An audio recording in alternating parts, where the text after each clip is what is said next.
Welcome back to the channel. Today we're just going to cover the most recent Texas flooding. I just wanted to go over a short video. It's only like 10 minutes long. It's brought to you by Nature's Power channel on YouTube, if you want to give them a like.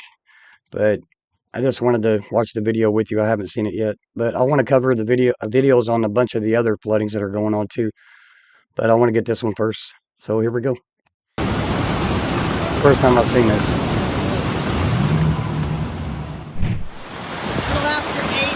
Sunday.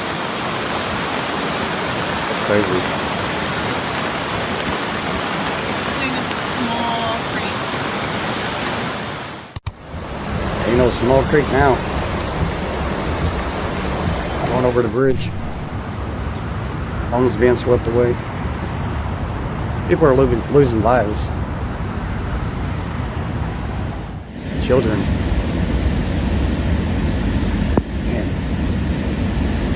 Power of the water.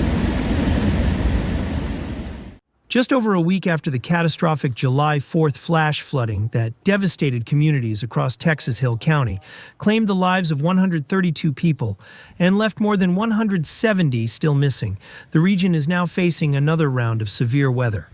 As if echoing the trauma of that tragic weekend, torrential rains returned to central Texas on Sunday morning, triggering new flash flood emergencies, prompting evacuations, and once again halting critical recovery operations.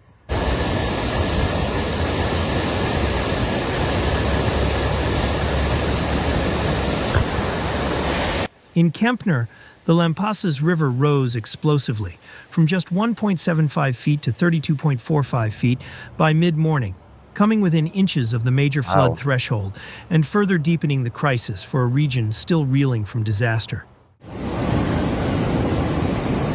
I wouldn't be on that bridge.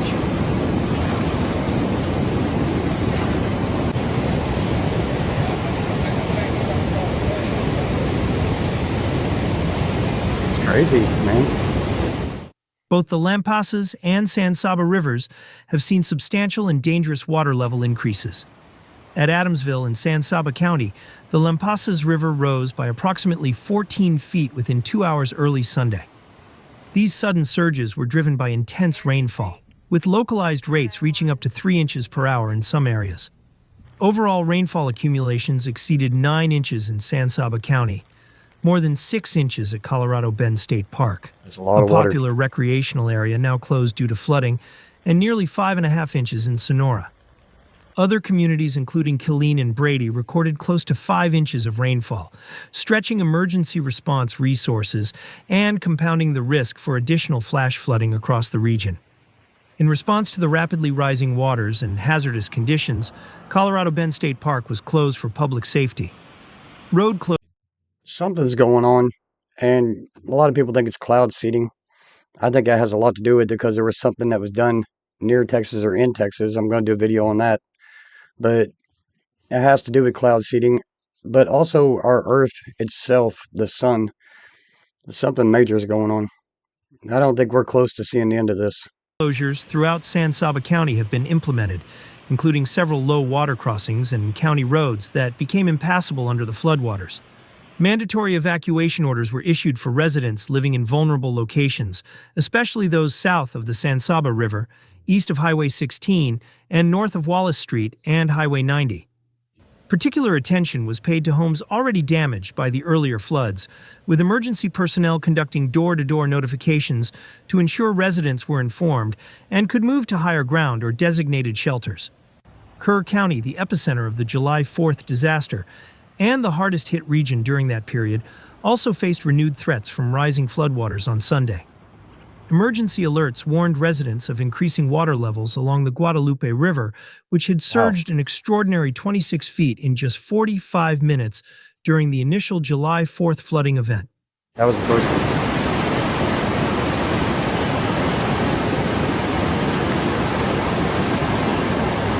Could you imagine being swept away in that water and fighting for your life? A lot of people have, and a lot of people lost their fight. My prayers go out to all the families. It's terrible. That's not just Texas, but Texas has been hit really hard.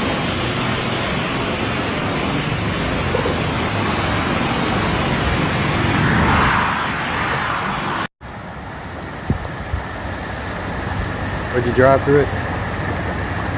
The town of Ingram, situated approximately 6 miles east of Kerrville, reported visible street flooding and expanding pools of standing water resembling swampy conditions, indicating the continuing threat to residential areas and infrastructure. These new flooding conditions have severely disrupted ongoing search and rescue efforts.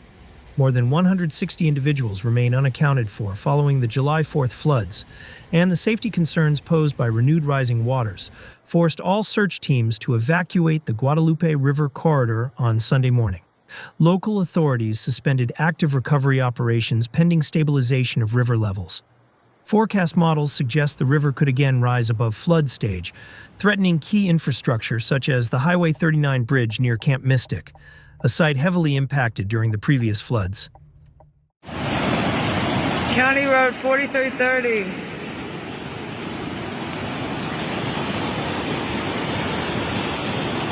Wow. So County Road 4330, it's flooded out.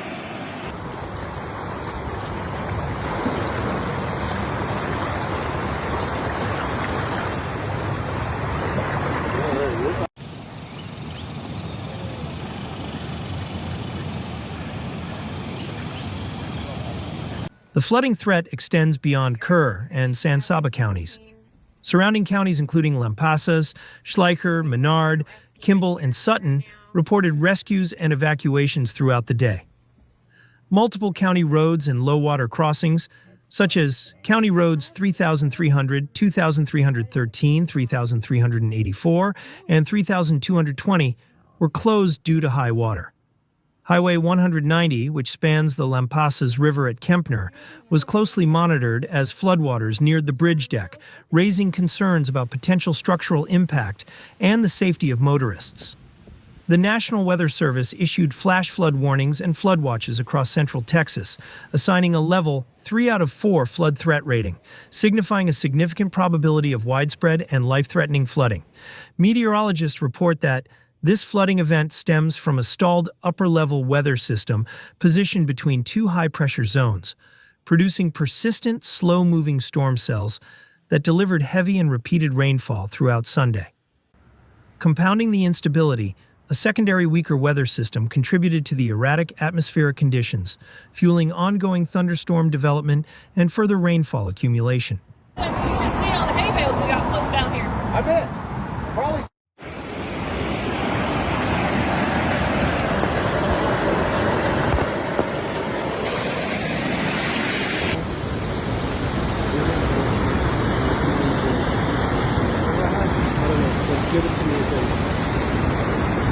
The soil saturation levels in central Texas remain critically high due to the July 4th storms, greatly reducing the ground's ability to absorb additional rain. As a result, heavy precipitation quickly converts to surface runoff, overwhelming creeks, rivers, and drainage infrastructure.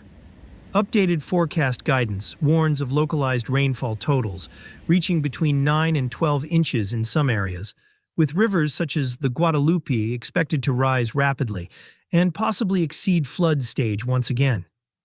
Emergency responders across affected counties have taken decisive action to mitigate risk and protect residents.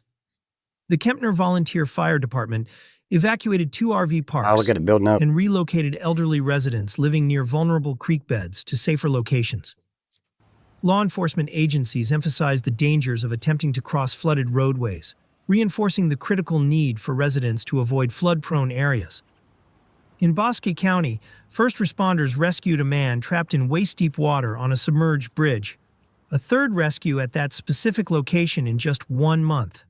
Meanwhile, in Sonora, local officials established a temporary shelter at the Civic Center to provide refuge for displaced residents as evacuations continued.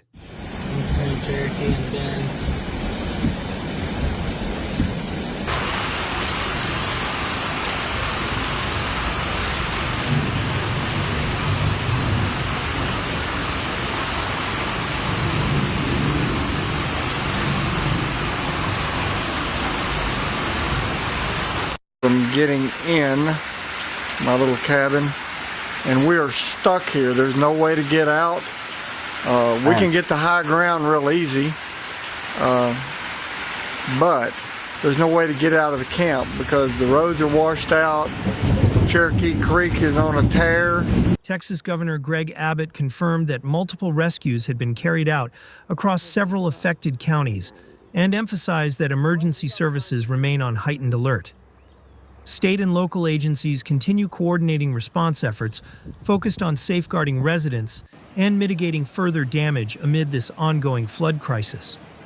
As the weather system persists, emergency management agencies maintain vigilant monitoring of conditions, preparing for continued flooding and anticipating the complexities of an extended recovery phase. Search and rescue operations are expected to resume as soon as river levels recede and conditions permit safe access. As always, thank you for watching. Stay safe and I just want to give you my take on this. God, it sucks. My reaction is I'm lost for words. My thoughts and prayers are with everybody affected by these floods. If you see high water, turn around. Don't risk it. It's not worth it, especially if you have children in your vehicle. If you have children in your home and you know water is rising, maybe see if you can go somewhere for the night or evening.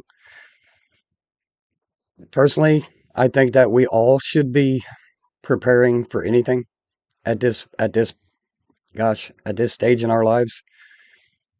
We are being proven that anything is possible. We have all these earthquakes going on. Volcanoes are shaking. There's things going on with our sun. There's things going on with our weather that we can all see. You can't deny it. I'm not fear mongering. I'm not doing none of that. I'm just speaking how I feel. My reaction to all this is heartbreaking. I don't know what to say other than heartbreaking. All the lives lost. I think there's over 130 plus in Texas alone.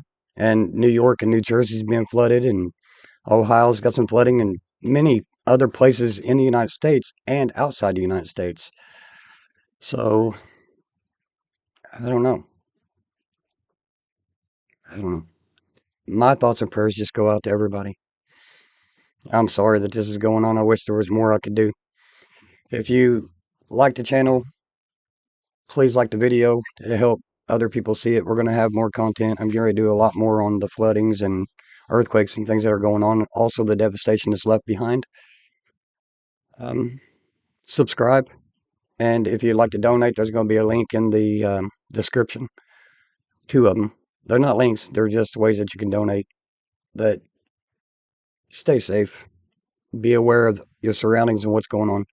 And God bless. Until next time, peace.